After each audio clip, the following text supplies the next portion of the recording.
Merry Christmas, everyone, and welcome back to Tartan Truths, where we are continuing our Christmas series, Follow the Star.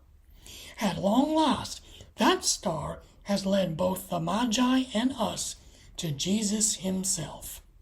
They went on their way, and the star they had seen when it rose went ahead of them until it stopped over the place where the child was. When they saw the star, they were overjoyed. Of course they were. They'd waited 2 years for this moment. When the Magi finally found Jesus in his family's house, again, not the manger, they bowed down and worshipped him. But they went even further. They gave Jesus gifts: gold, frankincense, and myrrh. Isn't this the exact opposite of what we usually find today? Most people today expect Jesus to give them gifts. They pray for things like more money, a better job, a bigger house. They don't want God. They want what he can give them. But the Magi did not do that. They had left their homes, their lives, their families.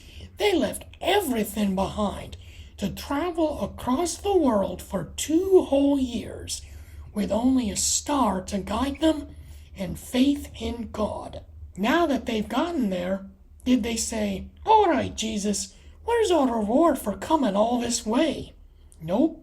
They gave Christ gifts.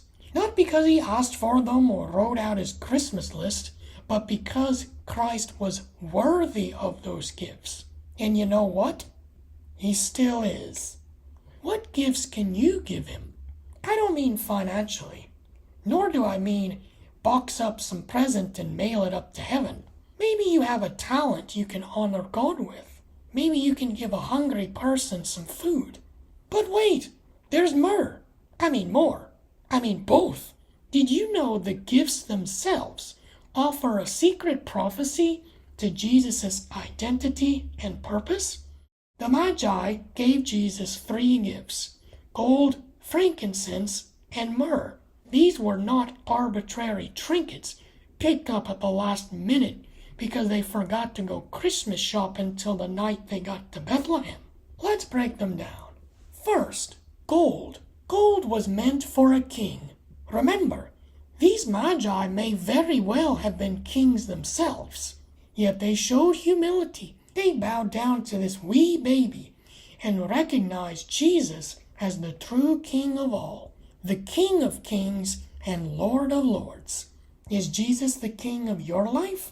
Next, frankincense. This represents the deity of Christ. Jesus was both fully man and fully God.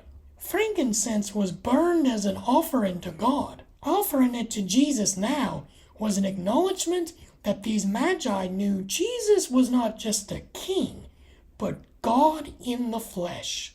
You might be imagining the Magi saved the best for last, and in a way, they did. Third, there's myrrh. You know what myrrh was? Is an ointment for, preparing bodies for burial. Yeah, you heard that right.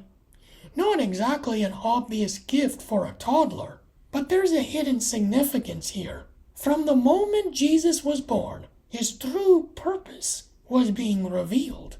Jesus was King of Kings and also the Son of God. There is the bittersweet reality that he still must be crucified, die, and be buried before he could rise again so that all of us can live eternally.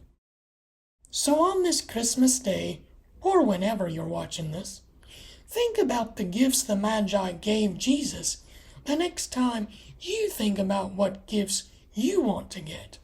Join us next time for the final episode in this series, where we will see the unfortunate reality of where following Christ can get you, but why it's worth it in the end. Until then, God bless you, everyone. It's still the perfect day to talk about the greatest gift. They had left their homes, their lives, their families, everything behind to guide them on a starry night. No.